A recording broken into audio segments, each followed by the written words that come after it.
Namaskaram. What starts making music at the age of 10, can play 5 different instruments? Some Gabby you are, huh? Thank you so much. Wonderful talking to you. Oh, it's an honor to talk to you. Please tell me, Gabby. Where are you? In California, is it? Yeah, I'm in California. I'm in Milano right now. Beautiful. I like your glasses. You're missing the man. Please tell me. What shall we talk about? Mental health. Taking care of your mental health.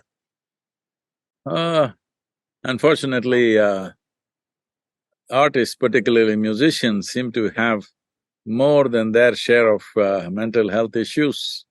The recent surveys are saying that out of 1,500 artists who were interviewed, nearly 73% of them have depression and bipolar tendencies within them, which is very unfortunate because music I will go out to say music as a phenomena, because in human life, music is a phenomena. Music as a phenomena should bring so much balance and joy into a human being. But unfortunately, it is bringing illness and misery and various kinds of problems.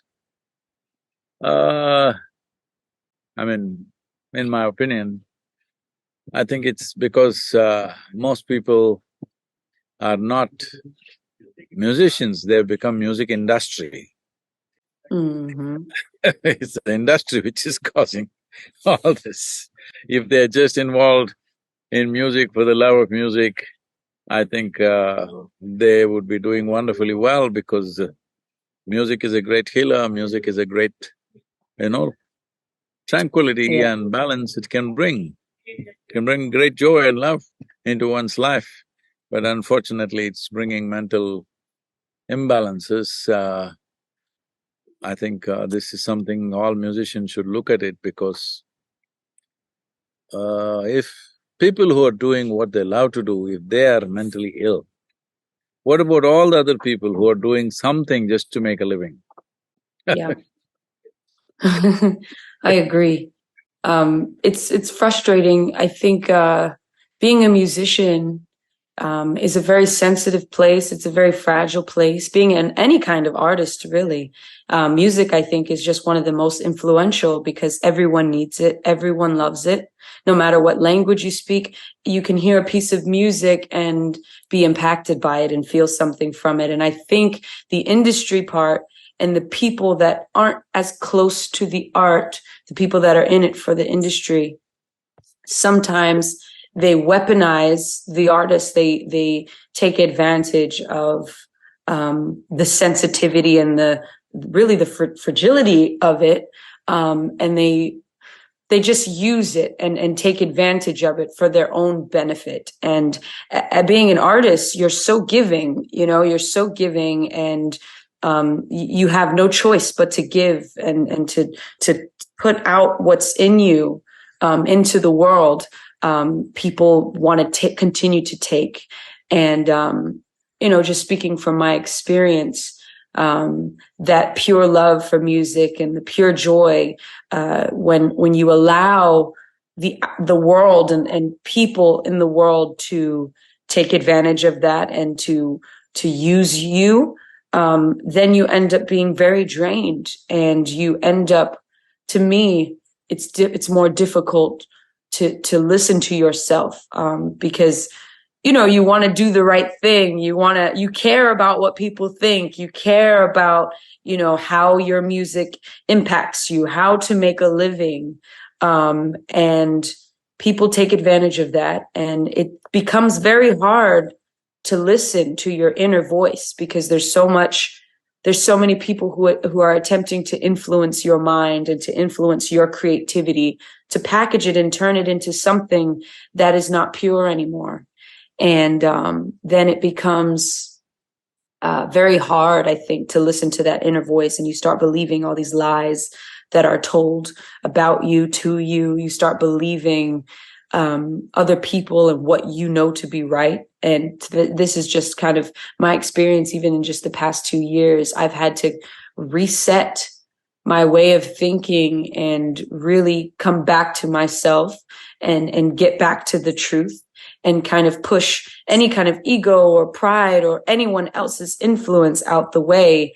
And it became like, I don't know if this is, even appropriate to say, but it became somewhat of a subconscious schizophrenia or something. And it's like when other people kind of infiltrate what is pure within you. That's a very complex way of looking at it, Gabby. Very complex. It's it's not necessary to make such simple aspects of life so complex. See, the simple thing is this: when you say you're a musician, as I said earlier, you're doing something that you love to do. And it's not only making you a living, it is also making you popular, it's making you a celebrity. So you should have nothing to complain. Instead of that, we are finding all kinds of things. Now, you said sometimes, when it's 73%, you can't say it sometimes, all right? If it is 2%, 5%, you can say sometimes. 73% is not sometimes, literally all the time.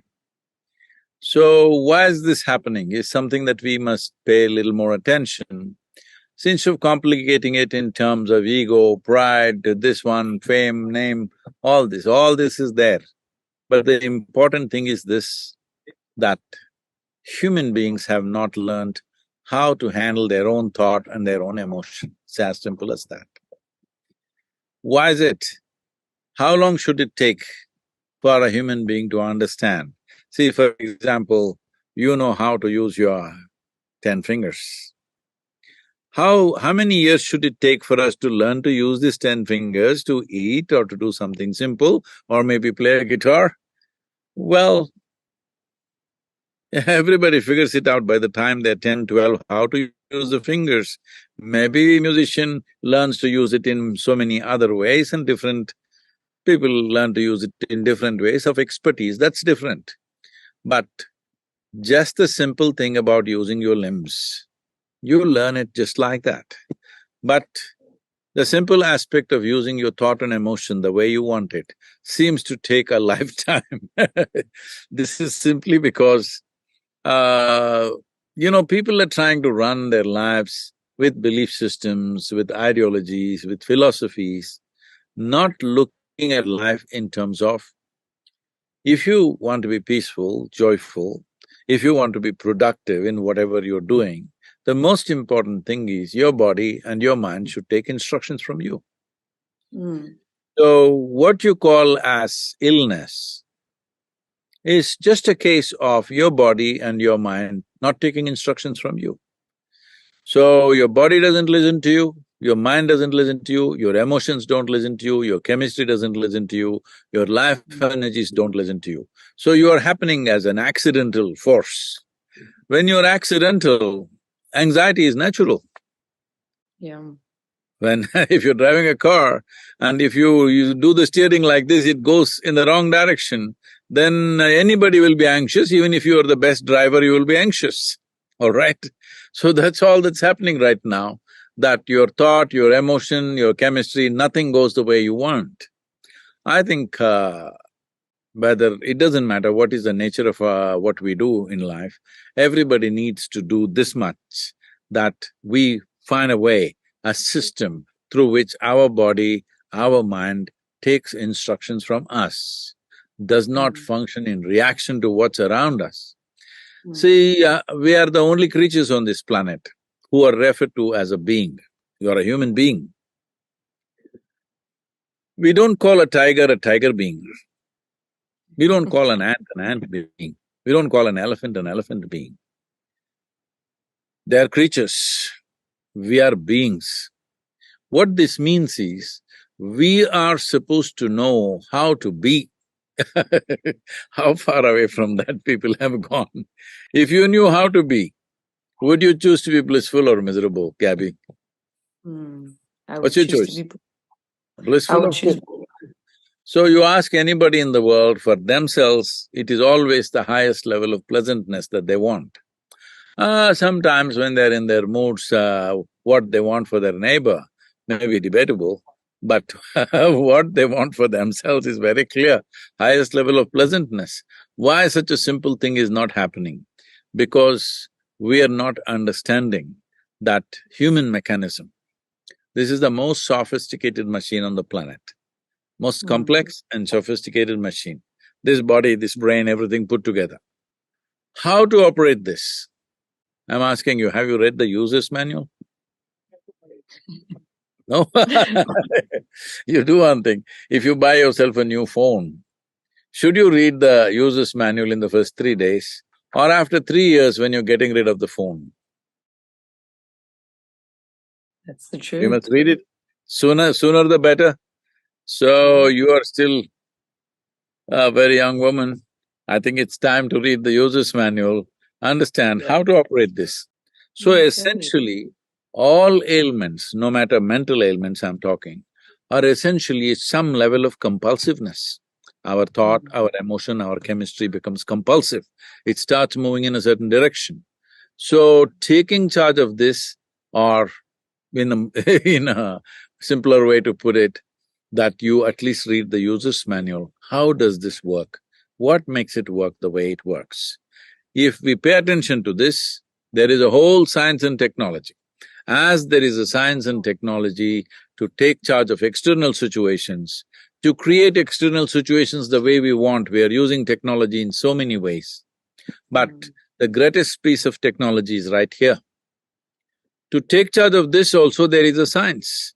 It is just that our education systems, most of the cultures in the world have never looked at it, so people are operating as accidental beings. If they fail, they're miserable. If they succeed, they're miserable. Look at this. Successful people are not bursting with joy. They are also miserable. Those who fail are also miserable. So, generally, a lot of people keep on saying, children are joyful. I'm asking you, when you are 5 years of age, if you're so joyful, by the time you're 30, you should have been ecstatic, isn't it? If growth happened. But retardation is happening. This is happening mainly because without figuring out the nature of the machine that we are operating, we're trying to operate it accidentally, just by chance. When you do things by chance, well, you will be only 50% successful. 50% of the time you may be okay. But if you're only 50% successful in your life, or if you're only right 50% of the time, there are only two professions for such people. You can either become a weatherman or you can become an astrologer. Anything else you need to do, you need better percentage than that. That's funny. So, how do you get a hold of your own user manual? The problem is, just imagine how it would be. We were born from our mother's wombs. If there was a book hanging around our neck, that wouldn't look nice. So, it got written into us. We need to watch this. See, I'll tell you a simple thing. Right now you can experiment if you want, or you can do it later. Simple thing. See, right now, your hands like this, facing down, keep it on your thigh. This way, facing down, keep it on your thigh comfortably. Just close your eyes and just inhale and exhale. And notice where is the maximum expansion and contraction. Where do you feel, which part of the lung is filling up more?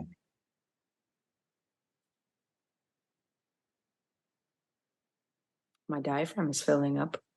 Now turn it around like this, keeping it on the thigh, turn it around, then breathe deep and see where does it fill up, or where is the maximum expansion and contraction.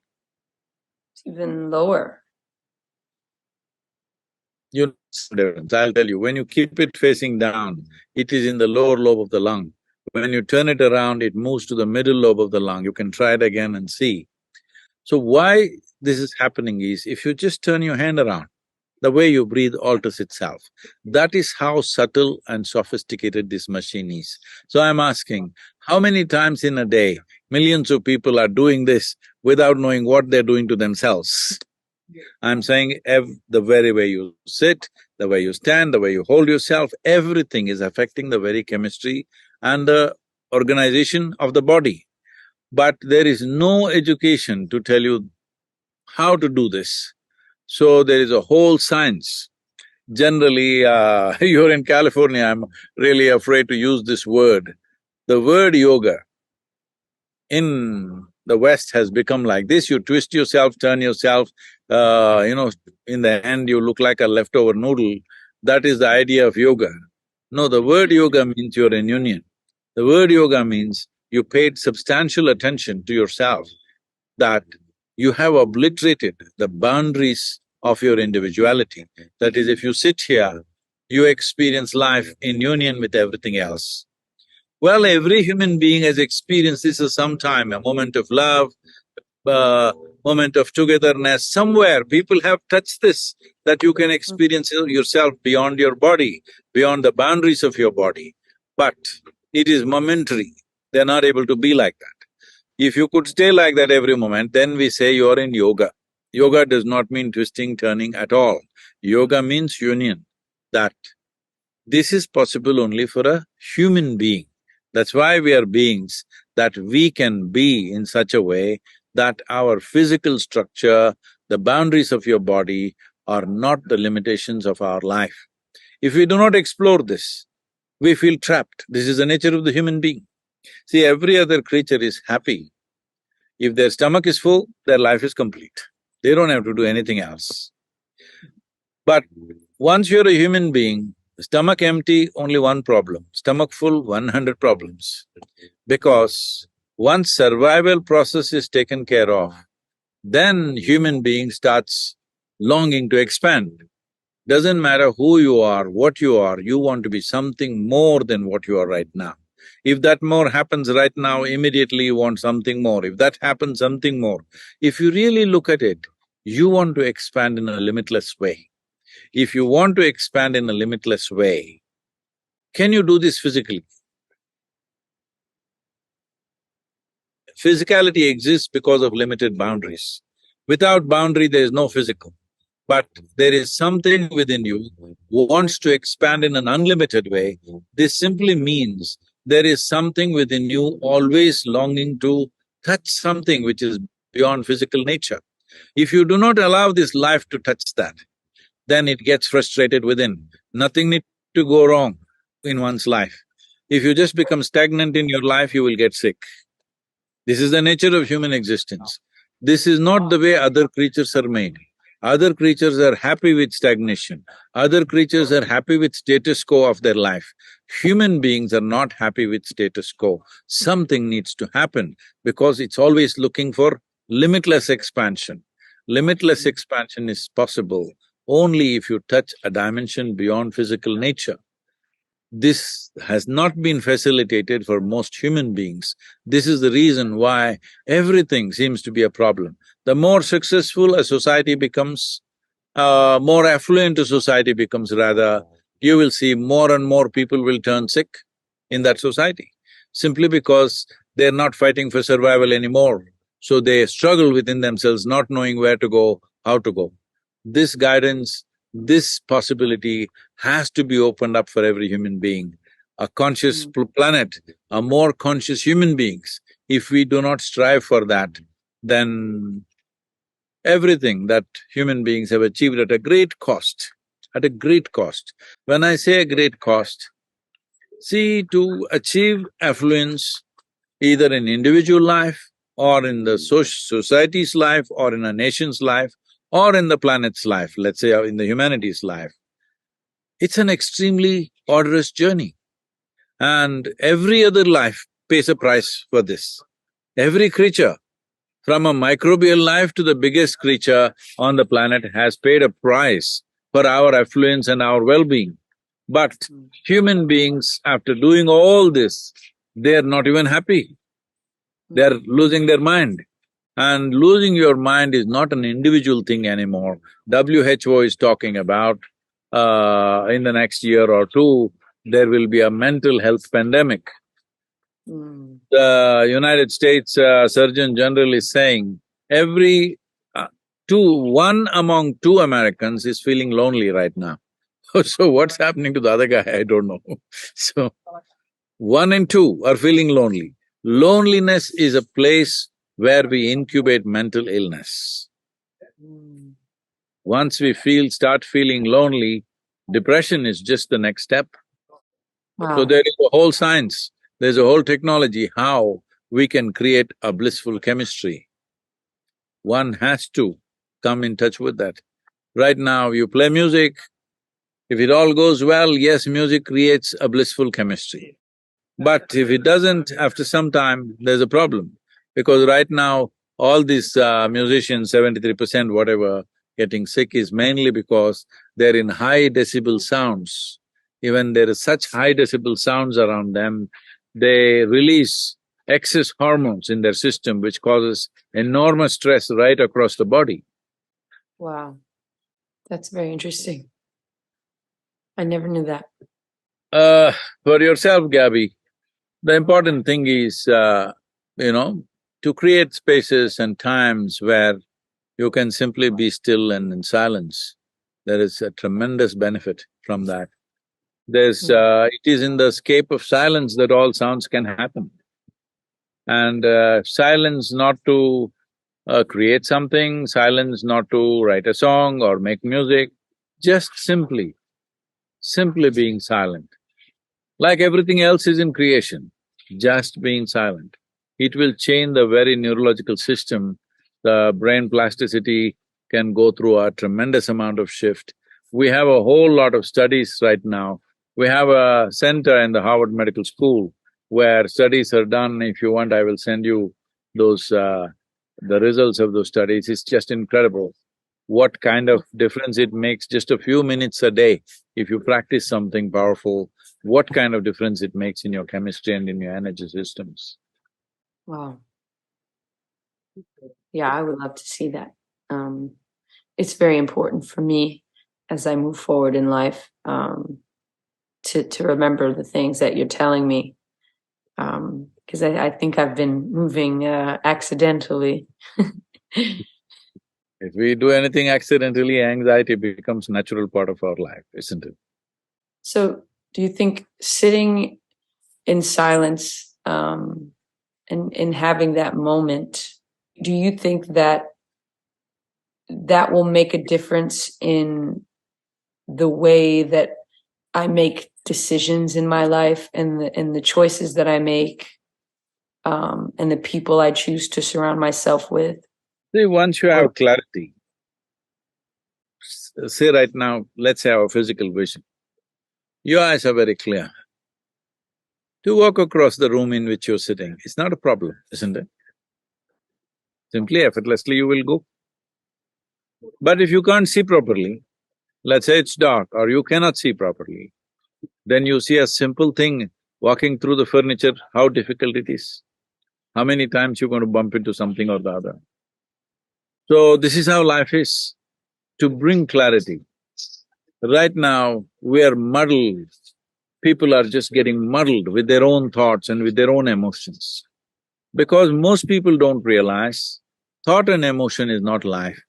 Thought and emotion is psychological drama that we are playing. Our thought and our emotions are created by us. They are not our nature, we are creating them. Unfortunately, most people are creating them unconsciously, so it feels like it's happening to them. No, thought and emotion are not happening, we are creating them. Most human beings, unfortunately, are doing it unconsciously. Whatever you do unconsciously, it looks like somebody is doing it to you. Nobody is doing it to us, it's ourselves. Every thought that we generate, every emotion that we generate is our making. I'm asking you a simple question. Right now, you see me? Can you see me? Yes. Yes, I see you. Use one hand or finger and point out where you see me. You here. Wrong, wrong, wrong. See, this image is coming and going through your lenses, inverted image in the retina, that whole story you know. So you are seeing me within yourself. You're hearing me within yourself. You have seen the whole world only within yourself. Everything that ever happened to you, everything that ever happened to you, happened only within you. Pain and pleasure happen within you.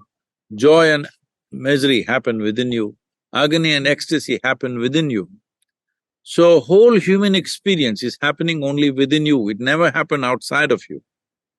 There may be an external stimuli, but it's only happening within you. Why is it what's happening within you doesn't happen the way you want? So when human experience, the seat of human experience is within you, if you don't take charge of that, that is a tragic thing. What happens within you must happen your way. What happens around us will never happen 100% our way. Some things will happen my way, some things will happen your way, some things will happen somebody else's way, this is the nature of the world. But what happens within us must happen our way, isn't it? If what happens within us happens our way, we naturally will be blissful human beings. And when you're blissful, you will do your best. With the world, you do your best and that's all we can do. In this life, if we do not do what we cannot do, there's no problem. But if we do not do what we can do, we are a disastrous life. But right now, this is the problem with most human beings. They are an impediment to themselves, they don't need any outside enemies. They're doing great, this is what mental illness means. Well, it sounds a little cruel what I'm saying, but because when it happens to you, it looks like it's happening to you from somewhere else, but it's happening from within. It is not some other source of misery that's coming to us. It's happening from within. Why is it happening from within? Somewhere we fail to take charge of it. And there are means and methods and a whole science as to how to take charge of our interiority. Yeah, wow. I hope to be able to pay attention. Please explore this. I'll ask them to send you a link to a certain process. It's a 7-step process. It's called inner engineering. I'll ask them to send that to you. Go through these 7 steps, it'll make a world of difference to you. Amazing. Thank you so much. Thank you, Gabby. Wonderful talking to you. I would like to hear you playing those 5 different instruments. Thank you so much. What all do you play? I play piano, the bass, the drums, guitar, a little upright bass, and I'm learning the violin, so I'm having fun. One day you must play for me. I would love that. That'll be wonderful. Thank you, Gabby. Wonderful talking to you. Thank you so much for this conversation. It really changed my way of thinking. Wonderful, thank you.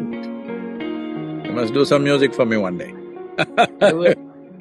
Definitely. Thank you. Namaskaram.